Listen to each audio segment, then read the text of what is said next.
The business sector expressing concern around confidence levels. Included among that is the issue of a conducive business environment. Tell us more. Indeed, Xoli, and the business sector key is the focus around that conducive climate for economic activity, and that's exactly what is expected to come out of the budget policy statement that will be delivered by the Finance Minister later today. I'm with the CEO of SACI, Alan Mukoki, to expand on expectations ahead of that address. Mr. Mukoki, structural reforms are still called for. Does it remain, and what is it supposed to look like in South Africa? Well, I think that's one of the things, of course, good morning to you and your listeners. One of the things that are very important is for us to have the same common language on what we mean by structural reform. For instance, ratings agencies would even pick up things like government stability and, in fact, the quality of the government itself.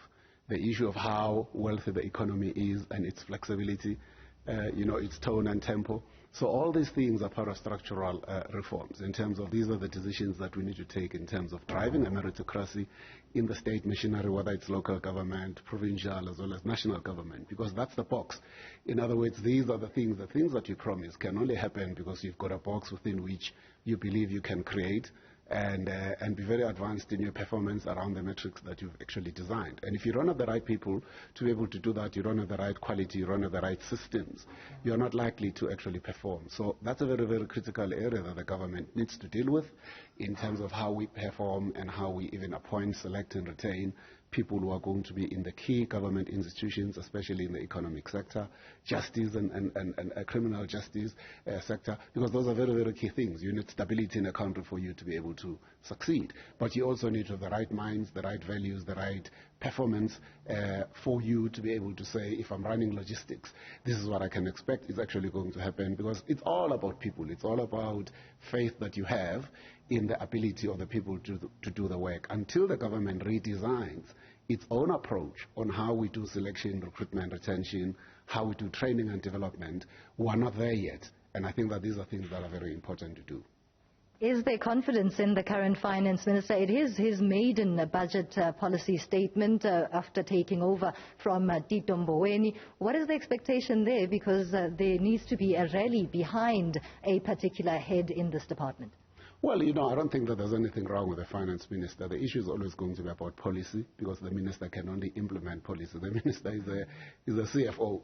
And the various divisional heads, as we would say in business, the various cabinet ministers, the requirements that they have, that's all that matters. And in the final analysis, people have to appreciate and understand that when it comes to the Constitution of the Republic, the budget is not that of the minister. The minister reads the budget that belongs to the president. It is the president that signs off on the budget. In other words, the minister can only sit to the center and hear all the screams and the shouts and all the appeals and the lobbies from a whole range of different people who are actually asking for cash and asking for money. He can only work with money that is there, because you can only spend money that you have. So you're either driving the revenue, which you have, or you then are going to have to need to borrow for you to finance the expenditure. So we're not in a position at this point in time where we're generating sufficient in the level of the revenue that we need to have to be able to drive the level of expenditure that is required. So we're going to be able to box very, very cleverly. So absolutely nothing wrong with the minister. It can be any other minister, because he implements the program of the government, he implements the program of the president. Minister Godongwana, in the medium-term budget policy statement, promised that the tap would be closed for SOEs, bailouts and the likes. Is that expectation still one that is relevant, particularly at a time of this nature in South Africa's economic climate? Well, I don't know about that, but I think that we need a much more deeper analysis and a root cause analysis of why we have the problems, because it's quite difficult for you to go and try and solve a problem that you don't actually understand. So the root cause analysis would point out, insofar as we're concerned as business, that the issue is one of governance, the issue is one of competency in terms of the skills that we have, all the way from the non-executive board members to the executives that are actually elected or selected or appointed. And the issue is one of policy directive in terms of what is this that these people are actually being asked to do. We need a level of independence, and as SACI, we've called for it in terms of how you select and appoint people who are going to be non-executive directors. You need a culture change and a culture shift where the boards board members ought not to believe that they actually report to the minister, because they don't. They are supposed to be independent. Whether you look at the Companies Act, your responsibility as a board member is the responsibility in terms of the interest of the company. So there may be times where the minister would like you to do ABCD, but that ABCD that's required by the minister is not in the interest of the company. As a board member, you have to exercise duty of skill and care and a proper judgment to say that is not something that can be done. So the problem starts there, because you can't expect people who've never themselves run businesses or worked in senior executive positions to have the capability or the ability to be able to know how to choose a board. So this idea that the cabinet members themselves can actually select a board is part of the problem, and we're evading and avoiding dealing with that particular issue in the first place.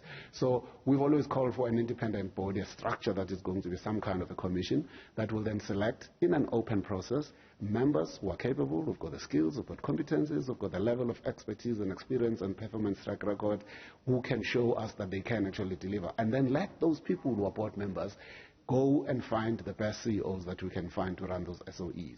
To simply say, well, we're not going to fund them, then what's going to happen then? Because then you're going to create an even bigger crisis. You can't afford to have an ESCOM collapse. You can't have a Transnet collapse, because all those are significant cogs in running the economy. You can't afford to have a PRASA collapsing, because that's a logistics framework and infrastructure right there. So we need to find very creative solutions, and I think that we do believe very strongly it's people, values and culture, and that's where the government is trying to avoid dealing with the issue.